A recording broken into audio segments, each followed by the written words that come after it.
দেখো মাছটা লাল লাল করে ভাজা হয়ে গেছে, এবারে মাছগুলোকে তুলে নেবে। দেখো মাছগুলো খুব সুন্দরভাবে ভাজা হয়ে গেছে, এবারে মাছগুলোকে একে একে তুলে নেবে।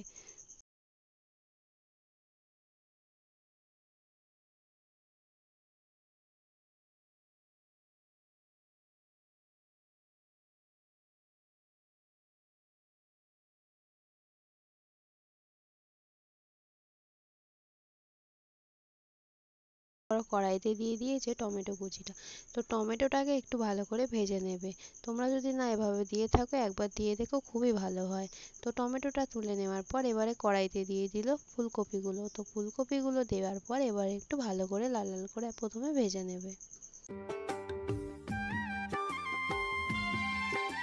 ফুলকপিগুলো লাল লাল করে ভাজা হয়ে গেছে, এবারে এর মধ্যে কেটে রাখা আলুগুলো দিয়ে দিল।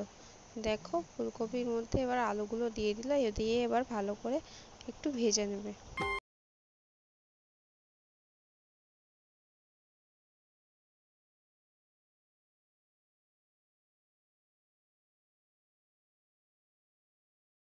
আর আলু ভালো করে লাল লাল করে ভাজা হয়ে গেছে, এবারে চেরা কাঁচা লঙ্কা আর পেঁয়াজ কুচিটা দিয়ে দিল। দিয়ে এইগুলোকেও কিছুক্ষণ ধরে খুব ভালো করে ভেজে নেবে।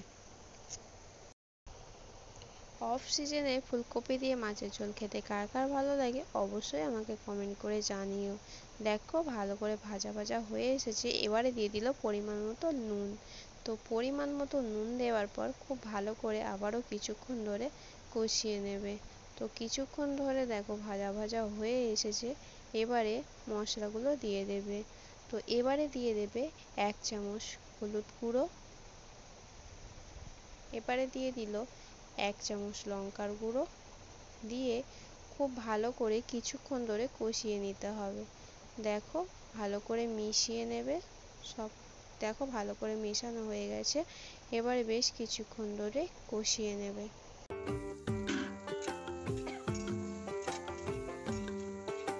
দেখো সব কিছু খুব ভালো করে কষিয়ে নেওয়া হয়ে গেছে, এবারে পরিমাণ মতো জল দিয়ে দিল। আলু আর কপি সিদ্ধ হওয়ার মতো পরিমাণ মতো জল দিয়ে দিল। দিয়ে এবারে একটা ঢাকনা দিয়ে ঢাকা দিয়ে দেবে। দেখো ঢাকা দিয়ে দিল। চলো কিছুক্ষণ পরে আবারও ফিরে আসছি।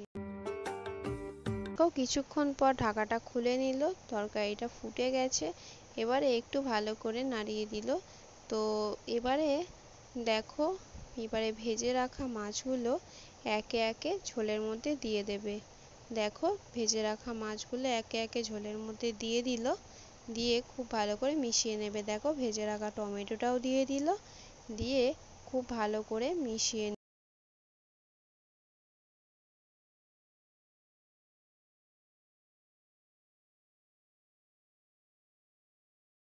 দেখো ভালোভাবে ফুটে গেছে, এবার নামিয়ে নিল। নেওয়ার পরে এবার কড়াই বসিয়ে দিয়েছে, কড়াইয়ের মধ্যে তেল দিয়ে এবারে ফোড়ন দিয়ে নেবে। তো ফোড়নের জন্য কয়েকটা তেজপাতা আর দেখো একটু পাঁচফোড়ন। তো এইটা দেওয়ার পরে ঝোলটা ঢেলে দিল, ফোড়ন দিয়ে দিল। দেখো সব ঝোলটা ঢেলে দিল, দিয়ে এবারে ফোড়ন দিয়ে নিল।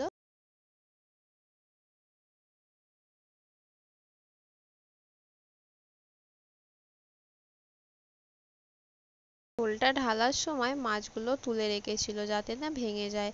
দেখো এবারে ফোড়ন দেওয়ার পরে একে একে মাছগুলো আবারও ঝোলের মধ্যে দিয়ে দিল। তো রান্নাটা প্রায় রেডি হয়ে এসেছে, এবারে আর কিছু মশলা দিলে রান্নাটা রেডি হয়ে যাবে। দেখো এবারে দিয়ে দিল ভেজে রাখা জিরে মরিচ ধনে গুঁড়ো, ওটা ঘরে ভেজে গুঁড়ো করা। তো ওই মশলাটা সব শেষে দিল, দিয়ে খুব ভালো করে এবারে মিশিয়ে নেবে।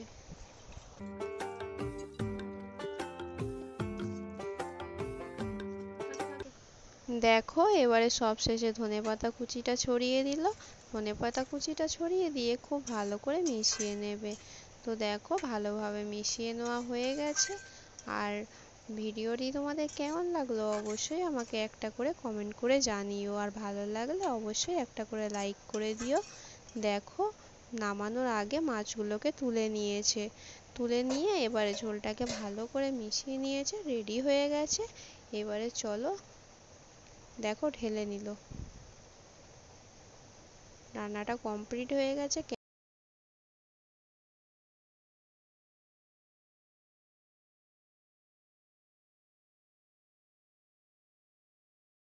দেখার জন্য সবাইকে অসংখ্য ধন্যবাদ। সবাই খুব ভালো থেকো, সুস্থ থেকো, সাবধানে থেকো।